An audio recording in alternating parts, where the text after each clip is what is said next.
श्री गणेशाय नमः। प्रिय छात्रों, लघु सिद्धांत कौमुदी के अंतर्गत समास प्रकरण में हम लोग तत्पुरुष समास को पढ़ रहे हैं। पूर्व के पाठ में आप लोगों ने चतुर्थी तत्पुरुष समास विधायक सूत्र पढ़ा। चतुर्थी तदर्थार्थ बलिहित सुख रक्षितैहि। अब इस कक्षा में हम पंचमी तत्पुरुष समास करने वाला सूत्र पढ़ेंगे। वह है पंचमी भयेन स्तोकांतिक दूरार्थ कृच्छ्राणि तेन। वरदराजाचार्य ने यह दो सूत्र पंचमी समास विधान करने के लिए लघु सिद्धांत कौमुदी में रखा, पंचमी तत्पुरुष समास विधान करने के लिए। और ये जो पंचम्या स्तोकादिभ्य है, यह भी उसके प्रक्रिया के अंतर्गत सूत्र है जो विभक्ति का अलुक करता है। तो इस प्रकार से देखा जाए तो इस तत्पुरुष समास प्रकरण में पंचमी तत्पुरुष समास के लिए हमारे पास तीन सूत्र है। पंचमी भयेन स्तोकांतिक दूरार्थ कृच्छ्राणिक तेन पंचम्याः स्तोकादिभ्यः, जिसमें पहला सूत्र है पंचमी भयेन। कोई वृत्ति वरदराजाचार्य ने नहीं लिखी, सीधे उदाहरण दे दिया, चोरात् भयम चोर भयम, क्योंकि अर्थ इसका स्पष्ट है। पंचमी भयेन, पंचमी यह प्रथमांत है, भयेन यह तृतीया का एक वचन है। ऊपर से समासः की अनुवृत्ति आ रही है, सुप की आ रही है, सह की आ रही है, सुपा की, विभाषा की, तत्पुरुष की। तो अर्थ ये हुआ कि पंचम्यंत कोई सुबंत होना चाहिए। उसका भय के साथ में समास का अर्थ हुआ भय है प्रकृति जिसकी, ऐसा सुबंत।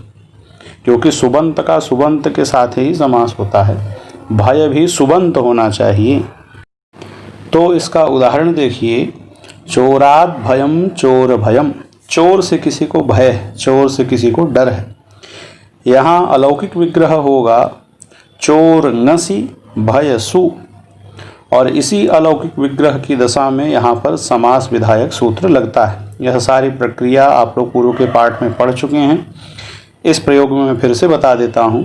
चोर ngसि भय सु, इस अलौकिक विग्रह में समास विधायक सूत्र लगेगा पंचमी भयेन। इस पूरे की चोर ngसि भय सु की समास संज्ञा होगी। यह पूरा समास है।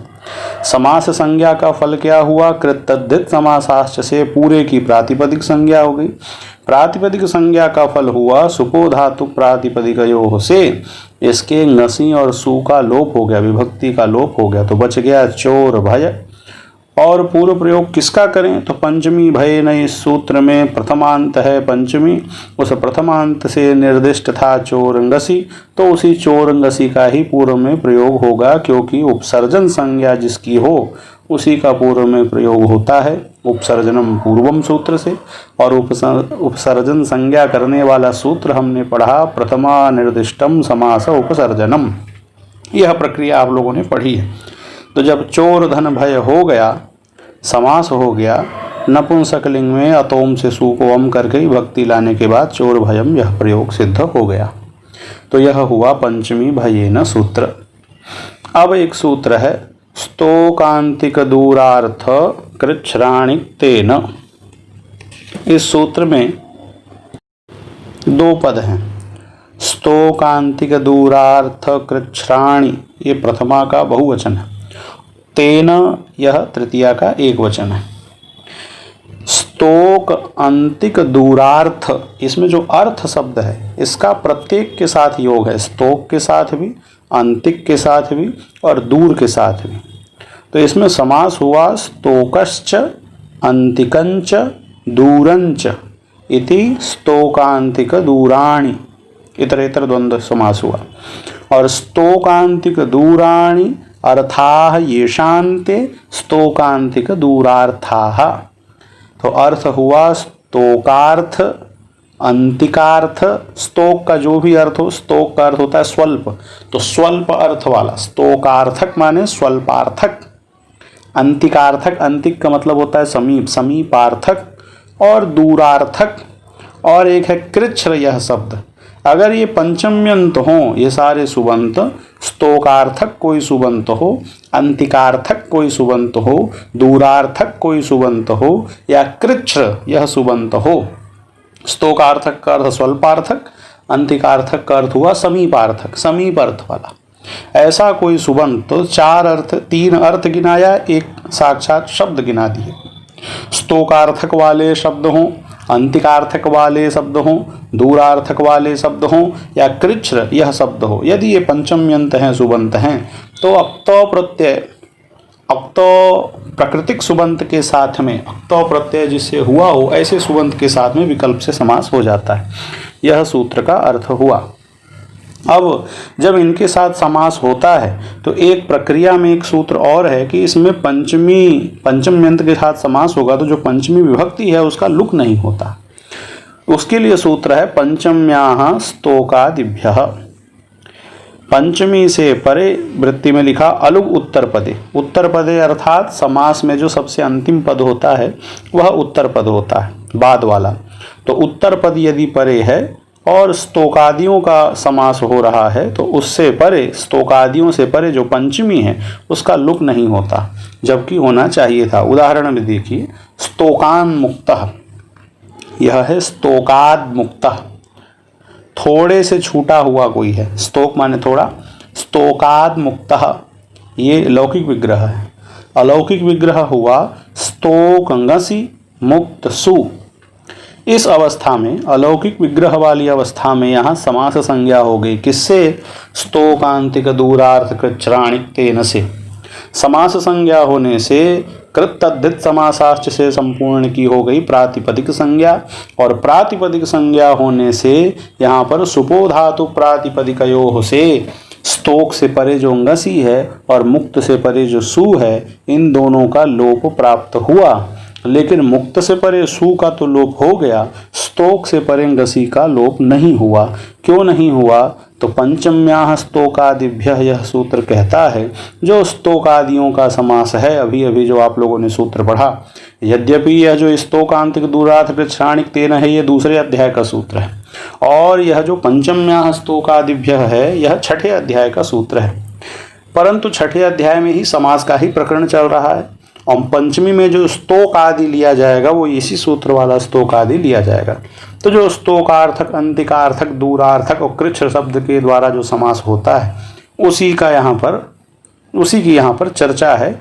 उससे परे जो पंचमी है उसका लुक नहीं होगा। तो स्तोक से परे ngसि का जब लुक नहीं हुआ तो स्तोकाद मुक्त ऐसा रह गया, और स्तोकाद का जो दकार है यरुणास के नुनास को वा से अनुस्वार हो गया न, तो बन गया स्तोकान मुक्त। एक बार स्तोकाद मुक्त भी बनेगा, द भी होगा, एक बार स्तोकान मुक्त भी होगा।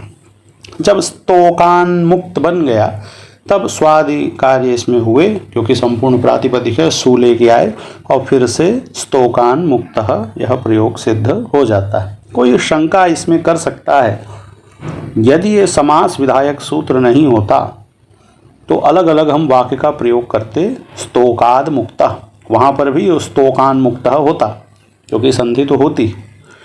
जब हमने समास किया तब भी अंतिम में बना क्या? स्तोकान मुक्तः। यदि समास नहीं करते तो भी होता स्तोकान मुक्तः। समास करने का फल क्या? जब बना बनाया प्रयोग संसार में एक ही चलना है, स्तोकान मुक्तः, और यह विग्रह वाक्य लौकिक विग्रह में भी यही बनता है स्तोकान मुक्तः, तो समास करने से फिर फल क्या हुआ? तो इसके लिए एक छोटा सा भेद है। जब हमने समास कर लिया तो स्तोकान मुक्तः इस समय यह एक पद है, समस्त पद हो गया। लेकिन जब समास नहीं करते तो स्तोकान अलग और मुक्तः अलग, यह दो पद होता। एक पद हो जाने से या दो पद हो जाने से फल होगा वेद में स्वर लगाने में।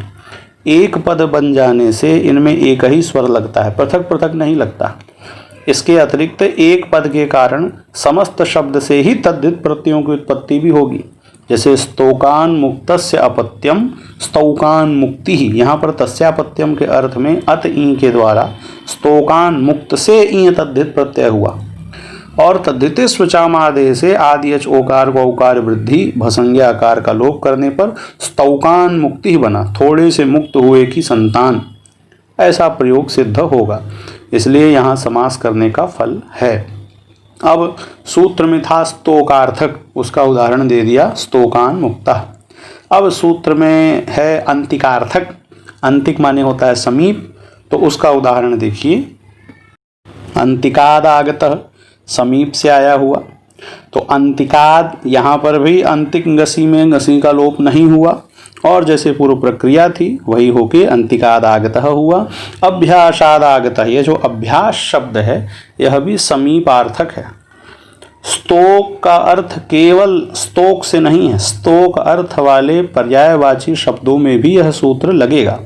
इसीलिए स्तोकान मुक्तः के जगह यदि अल्पाद मुक्तः होता, थोड़े से मुक्त, थोड़े अर्थ के लिए अल्प शब्द होता, तब भी वहाँ यह समास होके अल्पान मुक्तः बनेगा। इसी बात को बताने के लिए एक तो अंतिक का उदाहरण दे दिया और अंतिक के ही अर्थ में अभ्यास शब्द है। अभ्यास का अर्थ होता है समीप। यह अभ्यास दंत सकार वाला नहीं है, यह तालव्य सकार वाला है। यहाँ अशु व्याप्तौ धातु और अभ्यास जो दंत सकार वाला होता है, जिससे हम आवृत्ति अर्थ में लेते हैं, वह अभ्यास में दंत सकार वाली धातु है क्षेपणे अर्थ में। तो अभ्यासादागतः में भी अभ्यास समीप अर्थ का है। यहाँ पर भी जो अभ्यास से गसी आया, उस अभ्यास तालव्य सकार वाले अभ्यास से परे गसी का लुक नहीं हुआ, तो अभ्यासादागतः हो गया। उसी प्रकार से दूराद आगतः और कृच्छ्र शब्द से आ गया कृच्छ्रादागतः। कृच्छ्र का अर्थ होता है कठिन, तो कठिनता से जो आया है वह है कृच्छ्रादागतः। कृच्छ्राद लब्धः प्रयोग भी मिलता है, कठिनता से पाया हुआ, यह भी होगा। और यहाँ पर कृच्छ्र अर्थक शब्दों का ग्रहण नहीं है, केवल कृच्छ्र का है कि अर्थ का जो अन्वय है वो स्तोक अंतिक दूर के साथ है।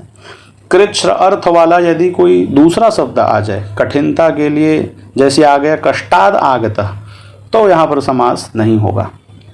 समास तभी होगा जब कृच्छ्र शब्द ही हो। इस प्रकार से पंचमी तत्पुरुष समास लघु सिद्धांत कौमुदी के अनुसार पूर्ण हुआ। अब अगला सूत्र षष्ठी तत्पुरुष समास करने वाला है, इसे हम अगले पाठ में पढ़ेंगे।